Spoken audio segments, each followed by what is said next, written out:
itu semua masih mengatakan bahwa yang namanya susu emas itu haram hukumnya. Kenapa? Karena menggunakan jin untuk bisa menahan agar jarum yang ditusukkan itu tidak terasa sakit. Ya, jadi dengan bantuan jin itu. Sehingga pasti yang memasang adalah dukun atau saman ya, jadi bahasa Inggrisnya saman ya. Suatu saat, nah penggedenya yang paling gede sekali itu ya, itu juga datang ya, mengantarkan istrinya yang juga suntik. Beliau tertarik kelihatannya. Saya baru bercerita ya kan, bahwa kegiatan penelitian saya ini berharap bisa menganulir budaya susu emas yang sampai sekarang ini masih banyak dilakukan. Wah, langsung beliau nyaut, "Iki saya juga susu emas." Mari kita perbaiki semuanya ya. Gak usah malu-malu. Saya profesor juga nggak malu bahwa saya ini betul-betul tersesat kemarin itu, tidak tahu ya. Saya itu belajar ilmu yang katanya ilmu dunia saja ya kan, referensi itu dari berbagai negara sampai yang namanya Perancis, Jerman, itu kan bahasanya saya tidak paham ya, itu pun saya telusur, hanya mencari reaksi kimianya saja yang saya paham ya, bahasa-bahasa yang lainnya saya tidak ngerti, itu pun saya mencari sampai seperti itu. Apalagi agama ya, dan ya semua saudara muslim ya, itu karena Nabi berusaha mengislamkan kita semua. Janganlah ada di antara kita yang justru mengkafirkan saudaranya sendiri yang betul-betul sudah sholat, puasa, masuk kafir ya kan.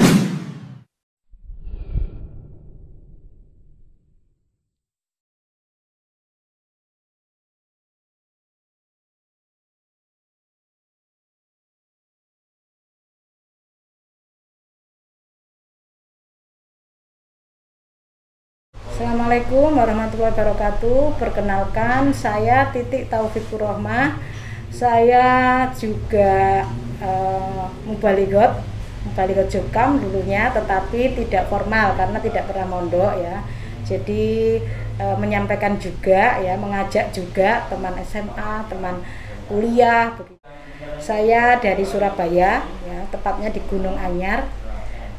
Umur saya 54 tahun ya, jadi saya kelahiran 68, dan sejak lahir itu juga saya ini sudah masuk ke Islam Jamaah karena ibu dan bapak saya itu juga Islam Jamaah, dan ibu saya ini mubalighot awal-awal sekali ya, jadi masih ada Pak Haji Nur Hasan ya, ibu saya itu sudah menjadi mubalighot saat itu. Saya insya Allah 2003 itu sudah tidak aktif, dan saya juga sempat didatangi, pasti kan diterobos gitu. Mengapa nggak ngaji ya, saat itu permasalahan Marioso ya, jadi ada ketidakadilan ya, lalu juga oleh pengurus ditanya apakah kalau imam daerahnya ganti Bu Titi akan ngaji lagi. Saya bilang tidak, karena apa, saya melihat penyelesaian masalah Marioso itu menunjukkan betapa pengurus entah tidak tahu agama atau tidak mau tahu gitu ya, dan menomorsatukan masalah duniawi. Itu saya miris sekali, sehingga yang tadinya kita ini seperti saudara Sinarowedi ya katanya gitu ya, akhirnya bermusuhan. Sudah sampai ada istilah saudara nggak jadi Sinarowedi tapi Sinarawedus gitu ya. Nah, akhirnya dari situ saya berpikir, agama kok dibalut dengan kekerasan ya, dengan ancaman-ancaman. Itu bagi saya meragukan kebenarannya. Dan sebenarnya saya dari kecil itu pun sudah sering menolak begitu ya untuk ngaji waktu di Pare itu, karena pengurus-pengurusnya itu ya memang seperti arogan begitu kan, dekat sekali dengan pusat ya, jadi arogannya itu kental banget. Itu yang saya nggak suka. Misalnya saja pas SMP itu ya sudah mau ngaji muda-mudi gitu ya, terus pengurus malah nyamperin, ya kono ndang ngaji golek jodoh, artinya sana segera ngaji supaya dapat jodoh. Nah itu saya langsung lepas jilbab semua, nggak jadi ngaji ya, karena saya tidak mau dikatakan ngaji mencari jodoh, itu tidak mau. Nah hal-hal seperti itu yang saya temui di waktu masih kecil. Kemudian sampai SMP saya di Pare kan, setelah SMA saya di Surabaya. Saya di Surabaya itu sama ibu saya dititipkan murid-muridnya juga ya, tetapi mereka memang santun ya, karena mereka itu orang-orang berpendidikan, orang kantoran gitu ya, jadi meramut saya itu santun gitu ya, nerobos ke rumah saya, mengingatkan ngaji dan sebagainya, mengingatkan sambung itu tulus, terus apa ya, halus gitu ya budi pekertinya, sehingga sepertinya saya akhirnya jatuh cinta dengan agama. Tadinya yang namanya dengan Islam Jamaah itu saya enggak suka. Nah, yang enggak suka karena arogannya itu. Tapi di Surabaya ini saya enggak menemui itu. Waktu itu ya, imam daerahnya Pak Ajib itu meskipun ABRI itu santun sekali. Ya, jadi meramut ru'yah itu betul-betul bagus. Nah, sebenarnya inilah baiknya salah satu baiknya Islam Jamaah itu meramut ru'yah sampai seperti itu. Nah, kalau semua saudara-saudara muslim kita juga melakukan hal seperti itu, ya insya Allah untuk tersesat itu agak jauh ya. Nah, akhirnya apa? Seperti saya ini ya merasa betul-betul ya inilah agama Allah gitu, karena saya tidak tahu agama yang lain, sejak lahir ya ini begitu. Nah, begitu di Gunung Anyar ini ada kasus Warioso itu, orang bicaranya menjadi kasar-kasar ya, sampai yang namanya imam daerah itu kalau bicara itu taat imam daerah apa gak tak sakseni, kalau mati masuk neraka. Nah, kayak gitu.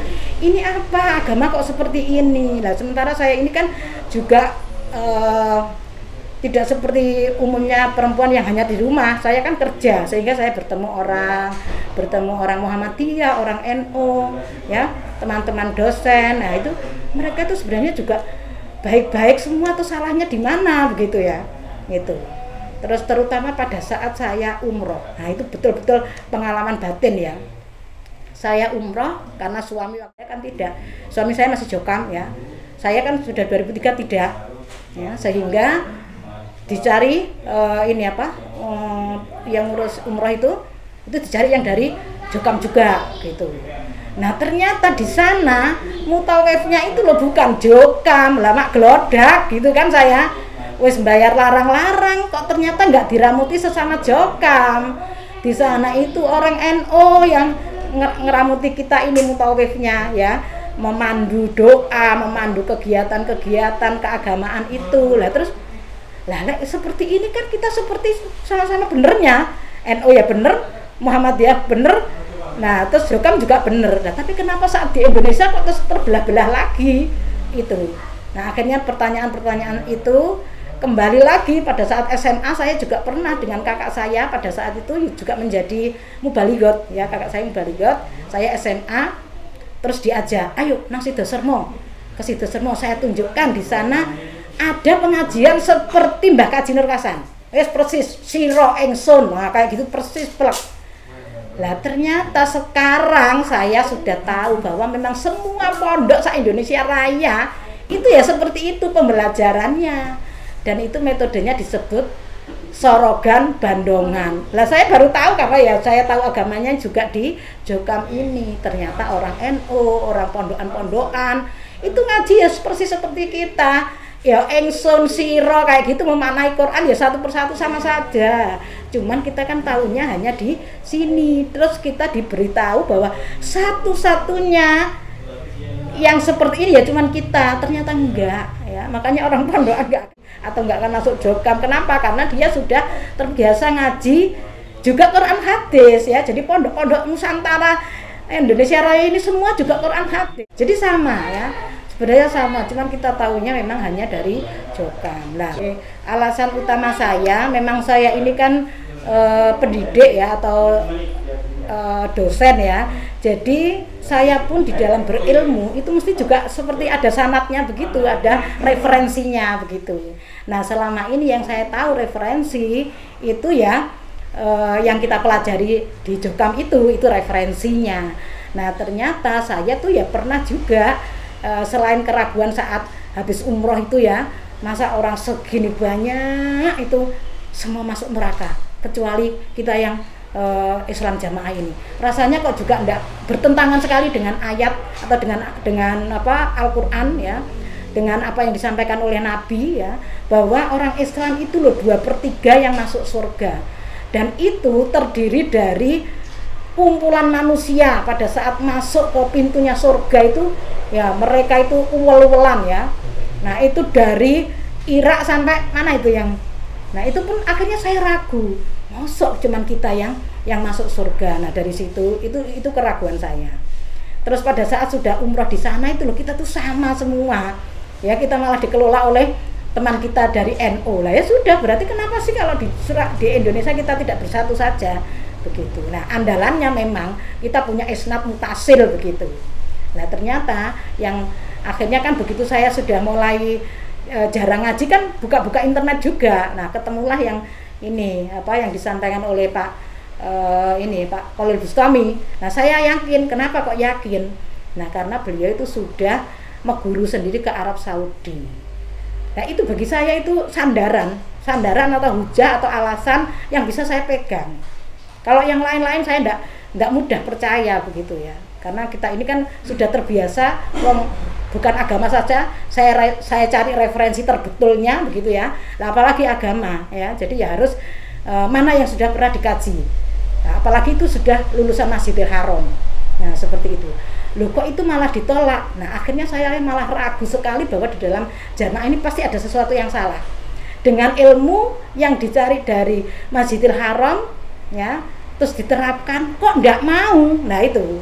Terus diajak tabayun kok enggak mau. Nah, ini sudah sesuatu yang bisa kita pegang sebagai acuan, ada sesuatu yang salah di sana. Nah, yang bisa menjelaskan dengan detail ya tentu Pak Khalil Bustami dan kawan-kawan itu. Sehingga saya akhirnya aktif melihat YouTube-nya beliau itu dan kajian-kajiannya itu, ya Allah, ternyata seperti ini ya. Quran dimaknai begitu detailnya ya, seperti itu. Nah, itu semua yang selama ini oleh Jokam dianggap kitab karangan. Nah, padahal justru itulah tuntunan kita. Bahkan saya itu sangat salut loh. Kenapa? Referensi Quran hadis itu seperti ini, ada penjelasannya sampai detail. Lah, kalau yang namanya referensi jurnal internasional, nggak ada orang yang mencoba menerjemahkan tiap detailnya, nggak ada. Ya akhirnya kita lebih banyak pikiran kita sendiri mengartikan jurnal-jurnal internasional itu. Lah, sementara kalau Quran hadis ada sirah-sirahnya yang dijelaskan begitu detailnya, ya inilah cara Allah menjaga Quran hadis ini murni sampai dengan kiamat. Ini saya sangat yakin gitu loh. Lah, saya dulu mikirnya yang jaga kemurnian ini ya Jokam. Nah, gitu. Tapi sekarang sangat jelas bahwa ilmu itu tidak sekedar seperti itu cara penyampaiannya. Ya, jadi harus ada aturan-aturannya karena memang sudah dilengkapi panduan istilahnya ya. Dilengkapi panduan, malah mengatakan panduan itu adalah kitab karangan. Nah, ini loh salahnya di situ. Jadi kalau panduan itu betul-betul dipelajari, ya insya Allah kita kalau punya kecerdasan ya, dan pasti Allah lah memberi petunjuk kita, insya Allah mudah memahami itu. Dan saya itu benar-benar sangat yakin dan sangat percaya begitu. Dan inilah yang memang harus kita kejar ya, karena kita beragama, kita hidup itu hanya sekali. Setelah itu meninggal, mati ya itu. Nah, kalau nggak benar ya seperti yang kita tahu akan kemana ya, seperti itu. Dan yang paling bagi saya itu andalan ya, yaitu yang diceritakan bagaimana bahayanya orang takfiri. Nah, ini kepada saudara-saudara saya yang masih ada di Jokam, adik-adik saya itu semua, saya nggak bisa menarik mereka langsung keluar karena saya pun juga tidak tahu akan membawa mereka kemana begitu kan. Nah, kalau mungkin seperti Pak Kiai Khalil ya sudah dengan enaknya begitu. Saya pun masih minim dalam artian itu, dan mereka sudah terbiasa yang namanya ngaji itu seperti segojangan setiap hari. Bagaimana saya mengarahkan mereka ngaji kemana? Nah, akhirnya saya hanya berpesan, tetaplah silakan mau tetap di Jokam, tapi jangan takfiri nomor 1 itu. Ya, jangan takfiri itu harus betul-betul dijalankan. Kalau anaknya tertarik dengan orang muslim sesama muslim, ya silakan gitu. Enggak seperti selama ini menikah harus dengan sesama Jokam. Nah, itu berarti kita masih takfiri, ya. Takfiri dalam artian kelakuan begitu ya. Kalau takfiri dalam artian ilmu ya kita menurunkan terus ke jangan bergaul dengan ini, jangan bergaul dengan itu yang di luar Jokam. Lah, itu takfiri betul-betul itu juga. Nah, ini yang saya selalu tanamkan ke adik-adik saya ya, supaya tidak takfiri nomor 1 itu. Itu supaya kita selamat sajalah. Jadi itu yang saya tekankan kepada keluarga saya. Saya WA terus di grup. Pokoknya yang penting jangan takfiri.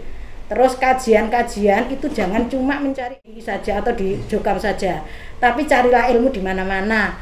Karena ilmu dunia saja loh kita mencari itu harus seperti ini. apalagi ilmu akhirat, harus cari sandaran yang benar, yang katanya isnad mutasil itu seperti ini ya. Jadi selama ini kita sudah dikelabui karena kita ya memang dilahirkan di situ, tahunya hanya itu ya. Nah, sehingga dari kelima saudara saya ini semua mubalighot ya, semua mubalighot. Saya pada saat masih kecil sebelum SD itu pasti ikut ibu saya, semua ya, semua sebelum SD ikut ibu saya. Tapi begitu sudah sekolah dasar atau sekolah negeri gitu ya, itu kan dilarang dulu itu ya. Jadi orang-orang pondok itu tidak boleh sekolah umum ya, sehingga kalau sekolah umum ya saya sudah langsung ikut nenek, ikut mbah saya di Pare itu, karena ibu saya kan di Kediri. Nah, pada saat saya kecil, saya betul-betul masih kecil itu, karena adik saya itu yang nomor 4 belum dilahirkan ya, saya nomor 2 belum dilahirkan, jadi mungkin sekitar 3-4 tahunan lah itu. Itu saya itu pekerjaan ibu saya amal soleh ya, selain mengajar guru pondok, itu amal solehnya itu jahit ya, jahit baju-baju keluarganya Pak Kaji Nur Kasan kalau sobek ya, kalau mau membuat baju-baju seperti itu ya, ibu saya bagian jahitnya. Nah itu saya sering kan diajak masuk ke situ. Nah otomatis saya kecil tentu penasaran ya, yang namanya dengan Mbah Kaji gitu ya. Wah ceritanya macam-macam dulu ya, kalau habis sholat katanya di sarungnya banyak uangnya, krecek gitu. Tapi saya tuh juga nggak pernah ketemu itu, cuman cerita aja. Sehingga saya kecil itu kayak penasaran gitu. Tapi Mbah Kaji itu bisu gitu ya. Saya itu penasaran, kayaknya enggak loh. Nah akhirnya saya itu terus DP supaya tahu pada saat dia berbicara. Nah suatu saat beneran ya, dia berbicara dengan istrinya yang nomor 4 itu ya. Jadi minta digorengkan ikan. Waktu itu masih ada kolam ya, ada kolam di pondok itu ada kolam. Aku goreng sing iku ya, saya minta tolong digorengkan yang itu ya. Nah, pesan istrinya kayak gitu lah. Itu saya langsung lari. Woi mak, ternyata Mbah Kaji itu gak bisu. Nah itu saya langsung diambil sama ibu saya ya, digendong dibawa pergi jauh gitu ya. Karena tahu kan yang itu kan dibitonakan, kok saya ngomong aja itu ya. Jadi akhirnya saya itu dimarah-marahi sama ibu saya, jangan ngomong gitu lagi, jangan ngomong gitu lagi ya, seperti itu ya. Jadi itu waktu itu kayak rahasia gitu. Setelah saya sering melihat YouTube dari Pak Khalil Bustami dan kawan-kawan ya, itu pun saya baru tahu betul-betul baru tahu ya. Jadi perbedaan antara Islam jamaah ini dengan Islam yang pada umumnya ya. Jadi bahwa Islam jamaah ini kan selalu mengatakan semua dibitonahkan, termasuk punya pemimpin juga dibitonahkan. Padahal agama itu kan nggak boleh dibitonahkan. Agama itu disiar-siarkan supaya orang paham. Nah kalau sudah paham, memeluk agama itu kan dengan keyakinan penuh gitu. Jadi nggak boleh ada yang dibitonahkan. Itu yang pertama ya. Jadi kita itu tidak boleh bitonah karena kita ini harus jadi penyiar agama. Siar-siar agama kan nggak boleh ada bitona. Nah ini yang saya baru tahu. Lah kenapa kok bitona? Ada sesuatu yang disembunyikan itu, yang tidak ada di Islam yang lain. Karena Islam yang lain itu mengikuti sirah-sirah yang ada, bahwa Islam itu rahmatul lil alamin. Terus juga tidak ada yang namanya pemaksaan begitu ya. Yang namanya agama itu nasihat, itu halus, akhirnya orangnya paham terus menjalankan. Seperti itu. Jadi memang harusnya agama itu memang dibalut dengan nasihat-nasihat yang enak ya itu.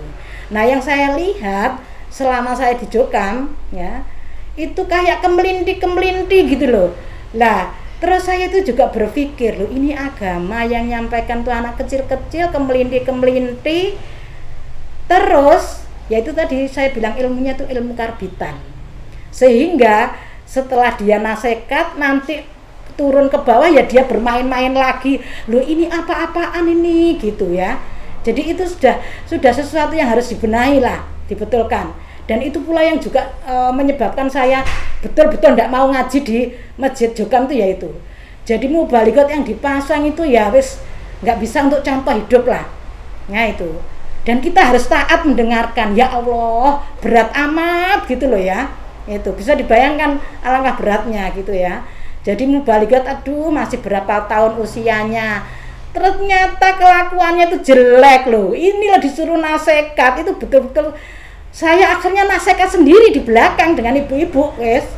Ya, ada yang malah bilang kudu tak antem ambek kursi ya. Kayaknya mau tak antem sama kursi aja yang nasihat ini, ada yang bilang gitu juga. Nah, akhirnya saya pikir apa? Ya sudahlah, kalau saya mengaji di situ justru saya membuat pengajian sendiri. Saya nggak mau merugikan orang, ya sudah saya akhirnya memang sama sekali nggak ngaji ya. Itu sudah saya. Dan itulah bedanya antara Islam yang selama ini kita yakini jokam ya, itu dengan ilmu yang sangat minim ya, tetapi berani menyalahkan Islam yang lain yang ternyata kita ini kan tidak tahu pondoknya orang itu seperti apa yang dikaji.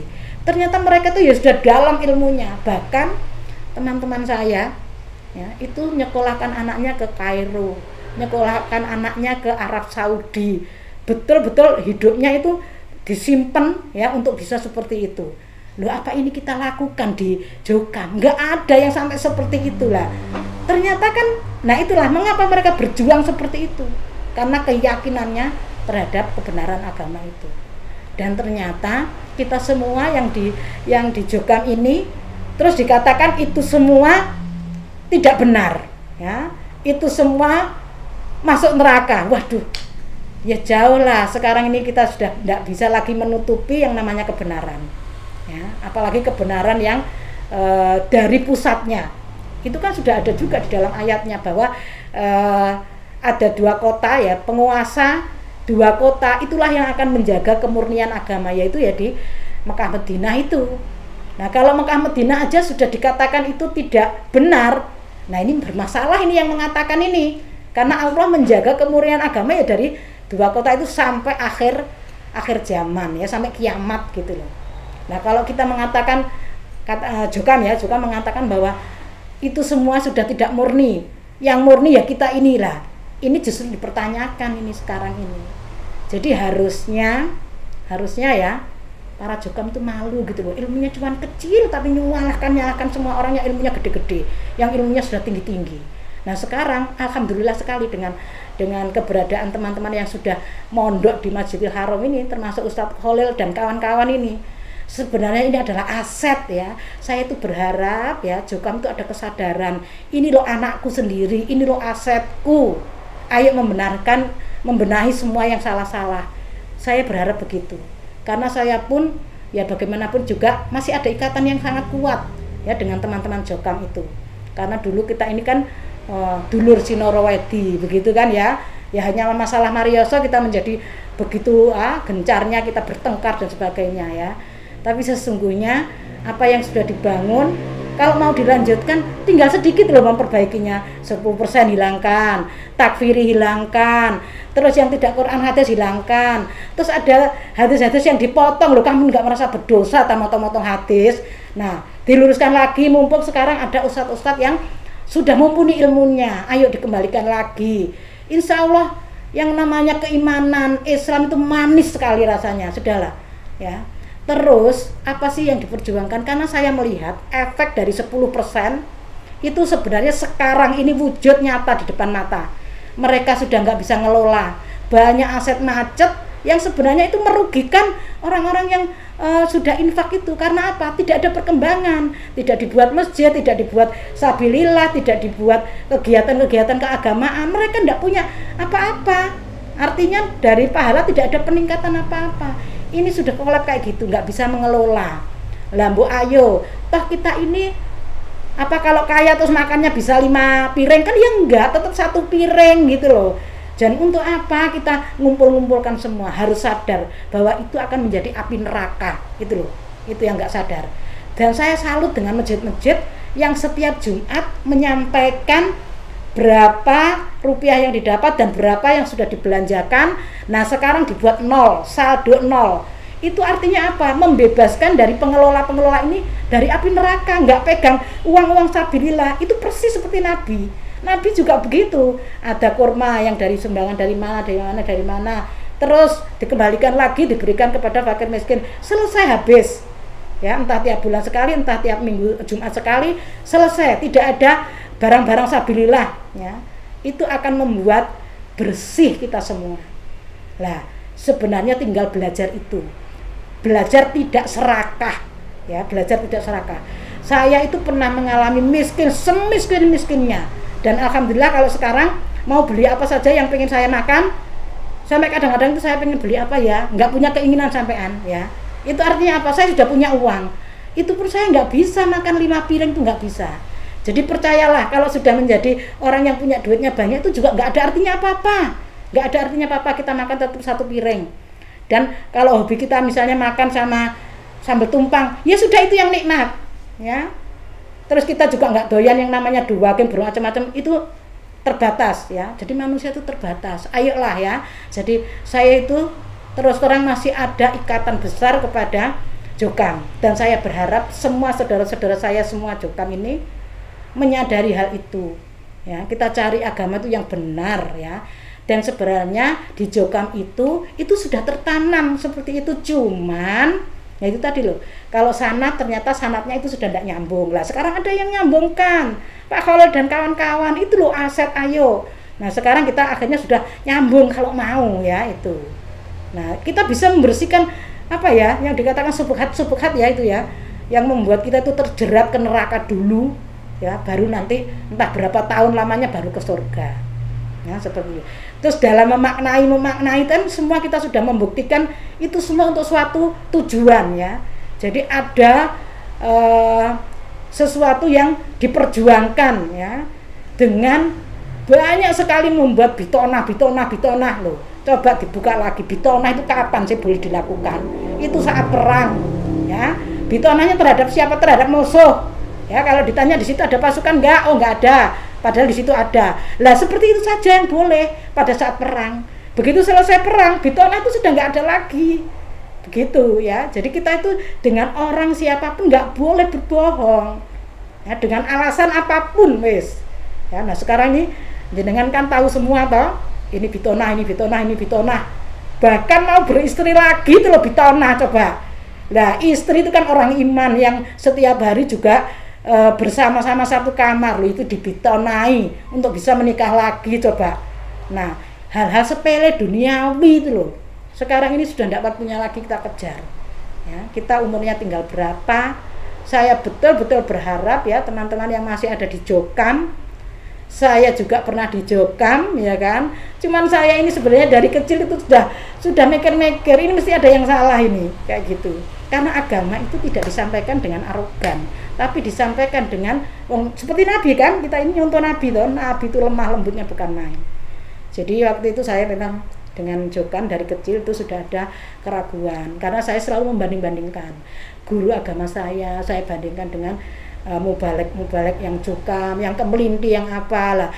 Guru saya itu dengan santunnya menyampaikan ayat-ayat Al-Quran itu sudah mulai ada keraguan seperti itu. Dan sekarang dengan penjelasan Pak Khalil Bustami, saya betul-betul merasakan ya seperti inilah seharusnya agama Islam ya. Seperti inilah kita seharusnya membangun agama Islam ini. Tidak ada yang ditutup-tutupi, tidak ada bitona ya, karena kita sudah tidak perang lagi. Perang dengan siapa? Kiri kanan semua muslim, Muhammadiyah, NU semua muslim ya, seperti itu. Ya, itu. Saya ingin menceritakan salah satu sisi dari penelitian saya, karena saya itu seorang dosen, saya punya kewajiban tridharma, mengajar, meneliti, dan mengabdi pada masyarakat. Nah, pada saat penelitian saya memang mencari apa ya istilahnya topik ya, itu yang berbeda dan yang dibutuhkan masyarakat. Nah, saat itu kan masyarakat sedang kena kosmetik bermerkuri. Nah, lalu usaha saya apa? Mencarikan solusi kosmetik yang bisa memulihkan efek dari kosmetik bermerkuri. Ya, karena merkuri itu logam, sifat sebelahnya itu emas. Nah, itu keduanya itu seperti rival. Nah, akhirnya saya buatlah itu emas menjadi nanogul. Nah, ternyata itu juga sandaran atau bisa dikaitkan dengan budaya susuk emas. Ya, jadi emas berupa jarum kecil dimasukkan ke dalam jaringan kulit, ya, entah itu di pantat, pipi, pinggul, ya, atau mungkin juga di bagian-bagian yang lain, lutut dan sebagainya. Nah, itu akan terlibrasi emas itu menjadi nanomaterial. Nah, inilah yang saya kerjakan. Sekarang emas-emas itu saya rubah menjadi nanomaterial untuk masuk kosmetik, untuk masuk obat, suplemen, dan yang lain-lain. Juga saya suntikkan. Ya, itu menggantikan budaya susuk emas. Mengapa kok saya menggantikan budaya susuk emas? Karena sampai sekarang ini, ya, jadi baik para kiai NU, para kiai Muhammadiyah, dan juga seantero dunia itu semua masih mengatakan bahwa yang namanya susuk emas itu haram hukumnya. Kenapa? Karena menggunakan jin untuk bisa menahan agar jarum yang ditusukkan itu tidak terasa sakit, ya. Jadi dengan bantuan jin itu, sehingga pasti yang memasang adalah dukun atau saman, ya. Jadi bahasa Inggrisnya saman, ya. Di mana-mana, ya, susuk emas itu tetap masih menggunakan perdukunan. Dan di Indonesia ini yang pakai susuk emas itu banyak sekali, ya, banyak sekali. Pegawai-pegawai ingin naik pangkat juga susuk emas, ya. Entahlah apa yang terjadi, mungkin orang akhirnya ngelihat begitu menariknya orang ini, ya, sehingga menyenangkan, terus dinaikkan pangkatnya, entah seperti apa cara kerjanya. Saya kurang tahu, tetapi saya sebagai ahli di bidang ilmu kimia, saya mencari karakteristik atau sifat-sifat dari suatu material untuk membuat kosmetik yang baik sehingga bisa menganulir logam berat merkuri yang selama ini menjadi andalan para wanita, ya, untuk memutihkan itu pakai merkuri, ya, seperti itu. Nah, itu sekarang sudah saya ganti metodenya dengan nano gold, ya. Jadi emasnya saya buat nano material dulu di lab, baru itu masuk ke kosmetik, masuk ke suplemen, ya, atau disuntikkan juga. Nah, itu menggantikan susuk emas, ya, menggantikan susuk emas. Nah, inilah, ya, tiba-tiba saya ini juga tidak merancang apapun, ya. Saya hanya betul-betul bekerja sebagai ilmuwan, ya, itu. Nah, akhirnya suatu saat ini saya terapkan pada masyarakat saat COVID. Karena pada saat COVID itu orang butuh imun yang kuat. Sementara emas salah satunya selain memutihkan wajah juga memiliki aktivitas antioksidan yang meningkatkan imun tubuh juga. Klop kan berarti. Nah, ini saya terapkan untuk masyarakat luas agar bertahan dari serangan COVID, ya. Semua saya suntikkan itu, ya. Nah, saya melakukan kegiatan selain di rumah saya, juga di tempat kelahiran saya, ya, di desa Ketangi, ya, Beringin, Badas. Sekarang ikut Badas, dulu ikut Pare, ya, itu kota Kediri. Nah, akhirnya setiap kegiatan itu rombongan dari Pondok Kertosono, Pondok Kediri itu pada datang karena adik saya kan ada yang di Kediri. Jadi dia, nah, jadi iklan berjalan, ya kan. Nah, itu. Terus Kertosono juga ikut, ya, termasuk juga keluarga-keluarga imam itu ikut, ya. Ikut suntik nano gold begitu.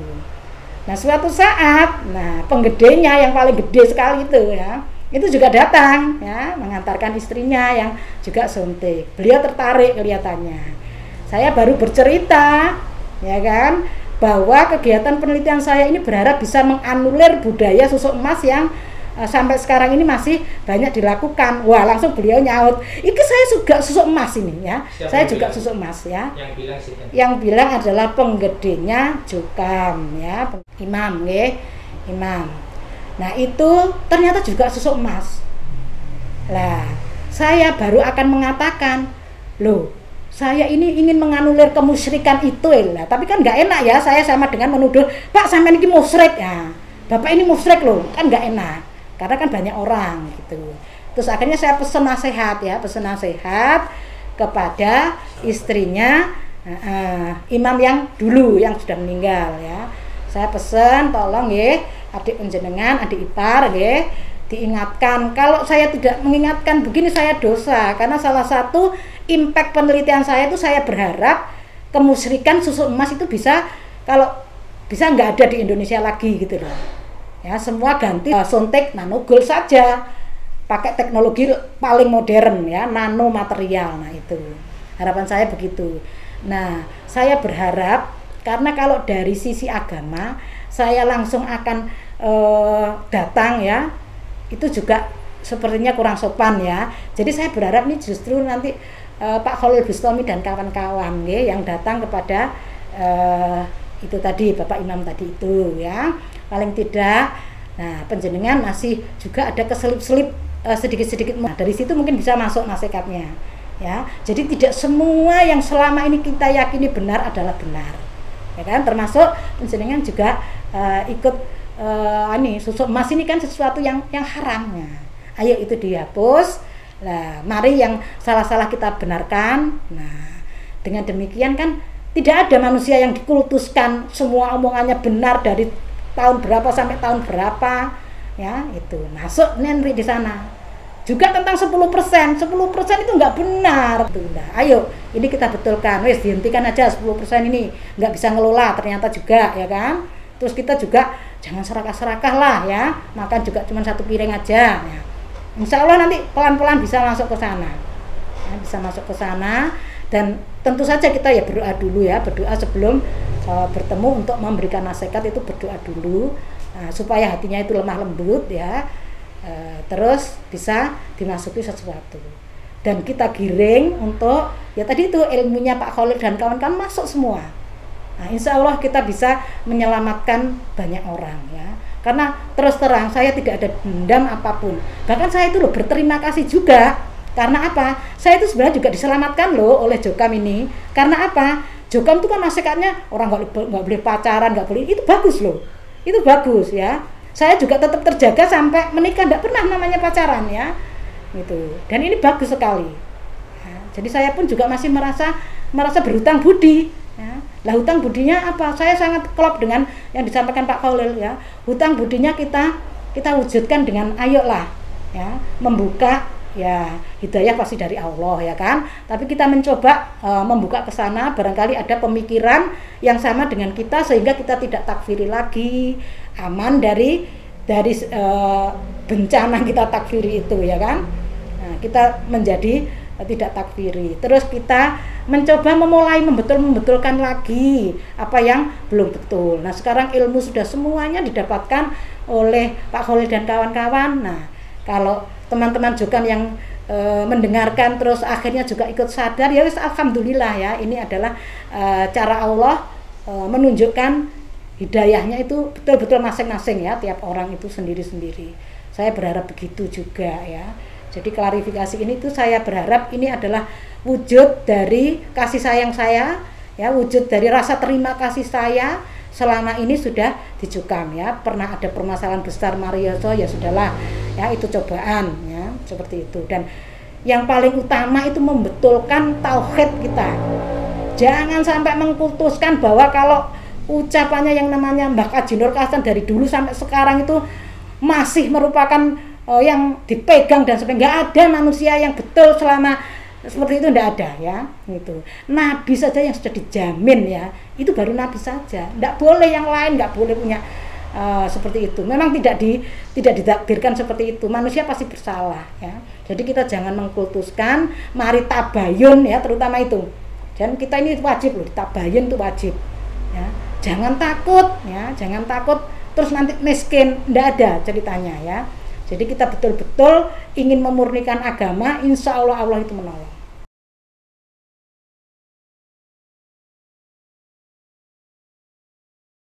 Saya pernah ngalami. Jadi saya ini kan rumah saya di depan masjid daerah, ya kan. Cobaan besar karena rumah saya itu di belakang. Sementara tanah yang di depan atau bangunan yang di depan itu belum saya bayar total. Saya bayar sedikit, tapi terus akhirnya diambil alih oleh Sabilillah ya. Nanti kalau saya sudah punya uang boleh saya saya beli lagi. Waktu saya punya uang mau saya beli sudah tidak boleh. Lah saya tetap di belakang, terus ini rasanya sakit hati banget gitu ya. Setiap hari terus akhirnya suatu saat ada orang yang meminta saya untuk carilah tanah karena kamu itu kan dosen, masuk rumahnya di belakang rumah orang kayak gitu. Nah, waktu itu saya juga sempat mendoktrin diri saya sendiri ya, kalau jauh dari masjid nanti deblek nanti apa, itu pernah sempat saya pikir gitu ya. Terus ternyata kok tidak terbukti semua ya. Saya itu sangat percaya itu akan membuat saya deblek, betul ya. Jadi saya yakin saya akan deblek itu sudah dalam pikiran saya sudah. Namanya kita didoktrin dari kecil kan seperti itu. Kalau misai, nah dari jamaah pasti akan deblek. Saya betul-betul itu yang saya pikirkan. Kok enggak ya? Saya bisa bangun lebih besar ya. Terus malah saya berpikiran gini, karena saya didolimi oleh Jokam lah, saya bisa bangun besar, malah begitu. Itu pun saya tekan lagi, oh jangan begitu gitu ya. Terus saya berpikir lagi, waduh, saya betul-betul enggak ketemu masjid ya. Tapi ternyata rumah saya ini kena apa ini? Jadi jalan mer ya. Lah malah Masjid Purimas itu malah dibuka sehingga saya bisa gampang sekali untuk datang ke situ. Oh ini ya. Nah, itu pun saya itu kadang-kadang mau ke situ itu masih ada efek-efek doktrin gitu ya. Itu masjid Jobo, masih kayak gitu aja. Ya inilah ya. Jadi meskipun ini kalau suami saya ini terus sudah ke masjid paling dekat ya, Purimas itu sudah. Lah saya ini ya sering diajak, cuman ya itu tadi loh, ya namanya bayangan-bayangan lama itu masih seperti itu. Tapi saya memang kesibukannya bukan main ya. Jadi kalau dosen itu ada 3 pekerjaan itu tadi. Terus saya itu 2017 saya dikukuhkan profesor. Lah 2017 itu juga saya dipanggil oleh Kemenak ya untuk ikut terlibat di dalam membuat roadmap halal. Ya pada saat itu saya bagian halal kosmetik. Loh dari mana orang Kemenak ini tahu? Ternyata dari Google ya. Jadi cari profesor kosmetik. Nah, gitu ketemunya saya dipanggil. Waduh, kan saya mikir itu orang Jobo tuh ya. Apa kok ya ketemu orang Jobo? Saya itu sudah enggak pengen memikir agama. Wis pokoknya saya itu sebagai perempuan sholat 5 waktu, ngaji Quran terus-menerus, wis. Kalau suami saya minta ya tak kei ya. Insya Allah saya wis masuk surga wis. Saya cuma mikir gitu aja. Wes, itu ibadah setiap hari sudah gitu aja. Kok ya delala itu tadi dipanggil Kemenak. Berarti saya disuruh bersosialisasi dengan orang-orang muslim yang lain. Itu kepikiran saya, waduh. Aku akhir kenalan rek mbek NU, mbek Muhammadiyah. Nah, kayak gitu. Nah, terus lebih-lebih lagi tahun 2018 itu diminta untuk terlibat kepengurusan ini menjadi pengurus LP PMUI ya. Itu juga terkait dengan kehalalan produk ya. Jadi kita diterjunkan ke perusahaan-perusahaan untuk mengetahui apakah produknya itu sudah halal dan sebagainya, supaya nanti bisa diterbitkan sertifikat halal ya. Jadi auditor ya, seperti itu. Waduh, kok ada lagi seperti ini. Terus dari situ saya berpikir lah ya, Indonesia ini sudah ngurusi ya masalah kehalalan yang itu juga ada di dalam Al-Qur'an di dalam Al-Qur'an hadis. Nah, berarti agama itu sudah diurusi loh oleh pemerintah. Selama ini kan saya enggak tahu agama itu ya Jokam itu. Nah, kalau saya PNS ya dengan teman-teman dosen PNS ini ya. Jadi kayak misah gitu. Nah, sekarang itu alhamdulillah semua jadi teman. Karena apa? Saya sudah enggak was-was lagi ya. Enggak ada najis-najis lagi seperti dulu ya kan. Jadi dulu itu kan ya teman-teman kita ini najis semua. Sekarang alhamdulillah sudah enak ya. Jadi sholat di belakangnya siapapun ya sudah oke-oke saja. Ya kalau kita ngejar 27 kan di belakangnya siapapun toh. Nah itu semua juga saudara muslim. Ya, jadi kita nggak boleh mengkafirkan mereka, wong mereka loh syahadat kan itu saja.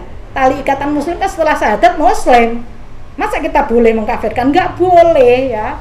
Nah saya baru berani mengatakan begini ya setelah mendengarkan Pak Khalil Bustami. Nggak boleh kita mengkafirkan orang, itu nggak boleh sama sekali ya, jadi itu semua adalah doktrin, dan ini juga yang saya terapkan kepada saudara-saudara saya yang insya Allah ini mau umroh bareng-bareng ya. Semoga nanti di sana ketemu dengan saudara muslim sak jagat ya.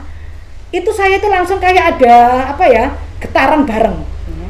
Ada getar, aduh saudara semua waktu mengelilingi Ka'bah ya, kita kan juga bergerak bareng ya. Itu kita sudah menjadi satu getaran ya, getaran seperti itu. Dan semoga nanti saudara-saudara saya juga akhirnya pikirannya terbuka bahwa Islam yang lain itu juga betul semua. Kalau kita ingin menjadi satu golongan kan ya, Itu. Jadi jangan sampai membuat firqah.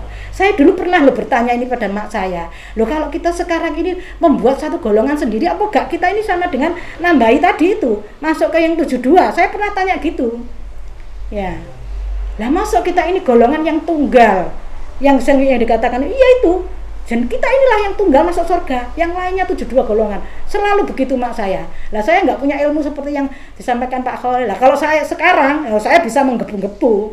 Jadi kalau siapapun yang misai, berarti kan membuat orang lain beda dengan kita. Ya kamu inilah yang membuat firqah, ya kan?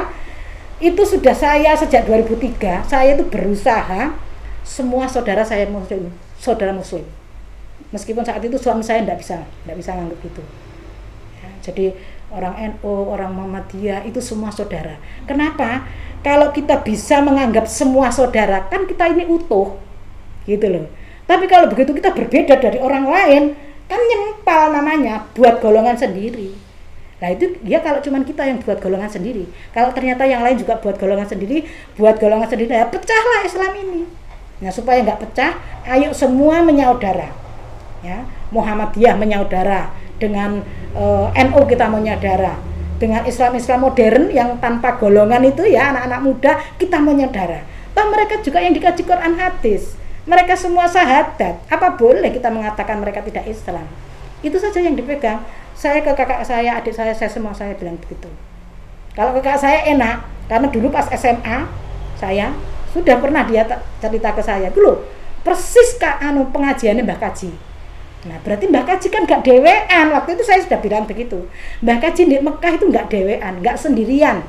Pasti ada teman-teman yang lain yang juga mengaji. Nah berarti kan kebenaran itu menyebar seperti itu, nggak benar sendiri. Nah kalau kita merasa benar sendiri, ini ada yang salah di dalam pemahaman. Nah itu yang dikupas habis oleh Pak Khalil itu. Jadi nggak boleh kita itu misai, membuat golongan sendiri, merasa benar sendiri. Nah itu sama dengan kita membuat satu golongan. Nah ini yang nggak boleh. Baik, pesan saya kepada saudara-saudara yang masih ada di Jokam, saya pun juga pernah mengalami hal yang sama. Saya pun juga buntu, bingung mau ngaji di mana. Karena bagi kita semua Jokam, ngaji itu kan sudah jadi segojangan ya, sudah jadi kebiasaan yang apa ya, harus kita lakukan terus-menerus ya itu. Dan kalau tiba-tiba terus keluar memang kebingungan. Tidak apa-apa. Kita pelan-pelan ya, pelan-pelan. Pertama jangan takfiri itu dulu ya, untuk membetulkan agar kita ini mati swayah-wayah ya, mati sewaktu-waktu, kita ini tidak masuk neraka, karena nanti hukumnya kan kita sendiri yang kafir. Kalau yang kita katakan kafir itu ternyata enggak kafir, begitu kan hukumnya. Nah itu yang utama ya. Kemudian carilah ilmu.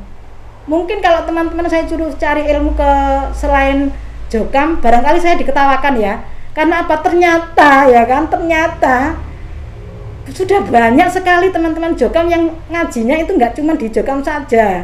Ya, saya ini PNS di UNESA itu ternyata banyak teman-teman UNESA itu yang juga Jokam. Tapi ngajinya itu ya ikut di Salafi ikut ya. Karena apa? Cari pengalaman katanya.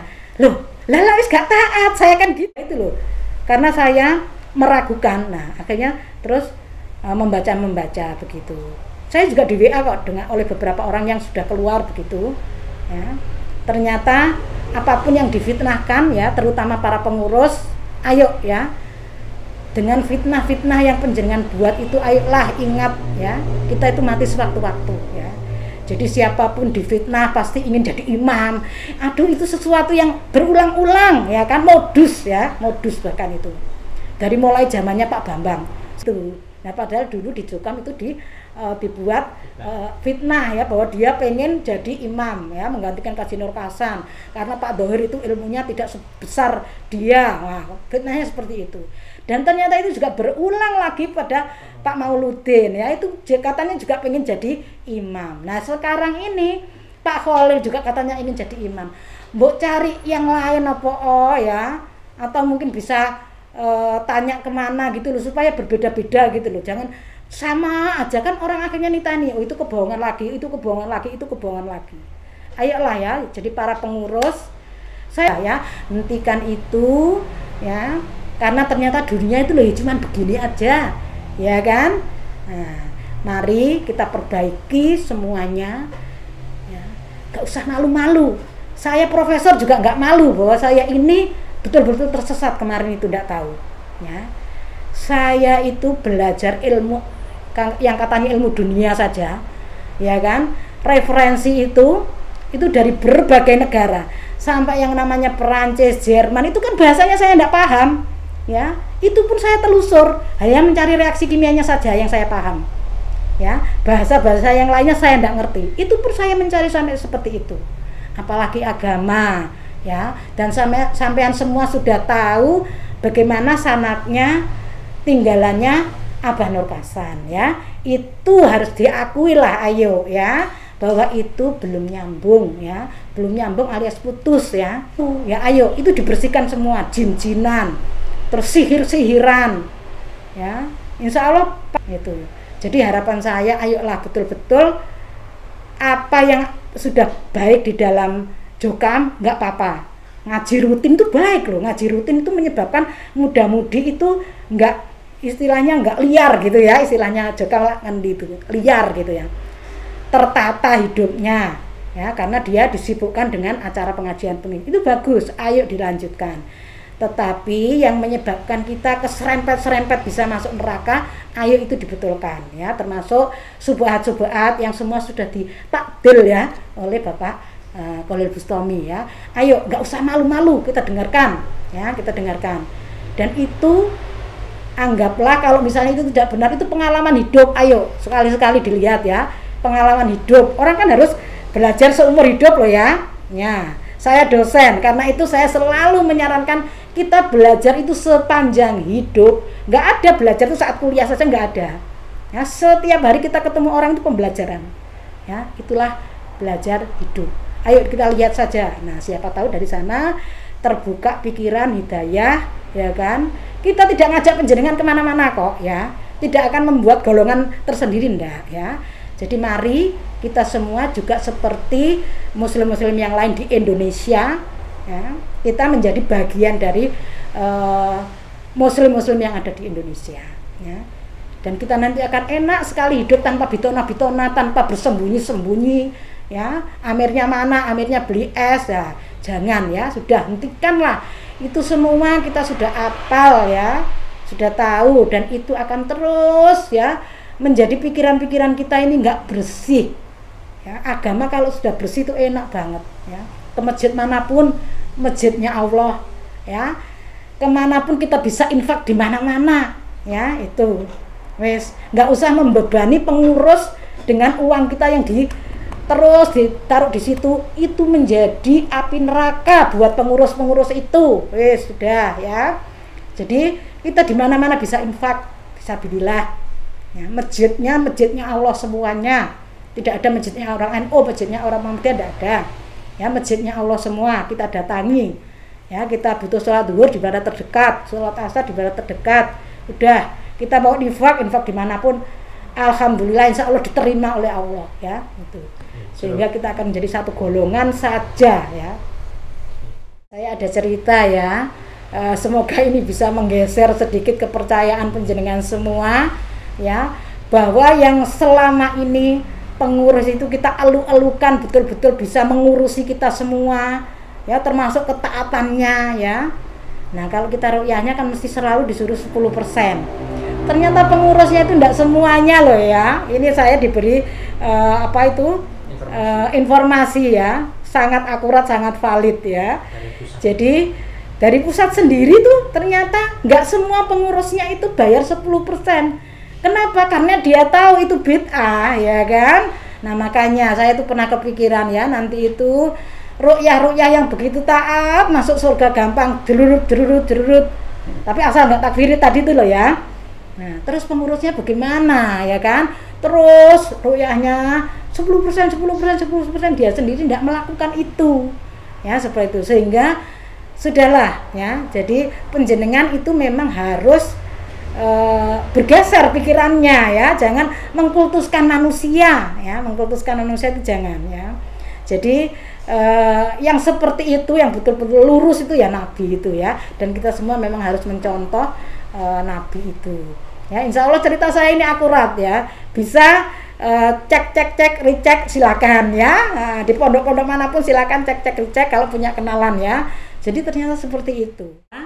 Terutama untuk pengurus ini ya, yang tinggal di pondok juga ya, pondok manapun, pondoknya Jokam ya, ayolah kita tidak usah menutup mata bahwa di dalam Jokam itu sebenarnya penguasaan terhadap nahwu shorof, terhadap bahasa Arab itu sangat minim, sangat rendah. Ngaku ataupun tidak ngaku, ayo kita belajar bersama ya, belajar ke lulusan-lulusan Pondok Masjidil Haram ya, lulusan-lulusan Kairo, ayo ya, karena di dalam Jokam itu sangat minim ilmu itu. Nah, bagaimana bisa memaknai Al-Quran, memaknai Al-Hadis kalau sandaran keilmuannya saja itu tidak kuat. Saya tahu betul itu. Kenapa?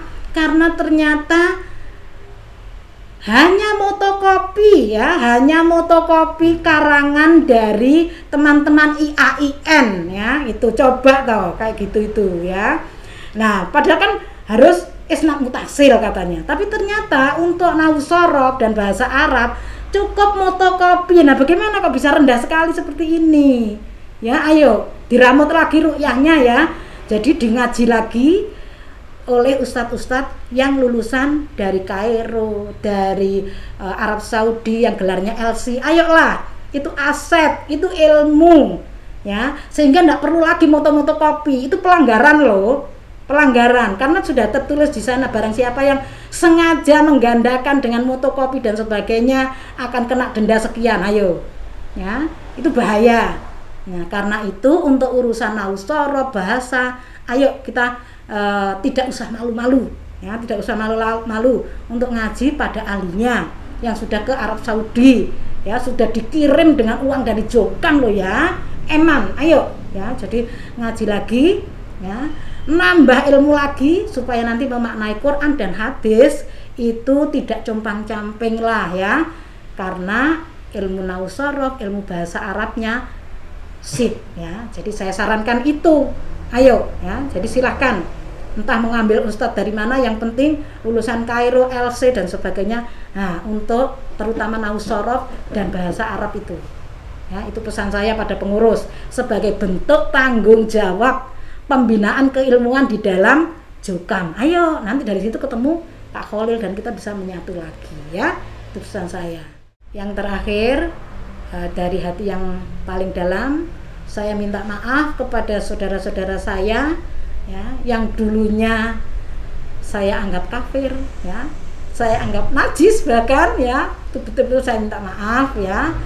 Dan sekarang kita sudah menjadi saudara ya. Harapan saya kita bisa bersama-sama membangun Islam menjadi rahmatul lil alamin. Ketemu saudara, tidak ada lagi najis, tidak ada lagi kafir ya, semua saudara muslim ya. Itu karena Nabi berusaha mengislamkan kita semua.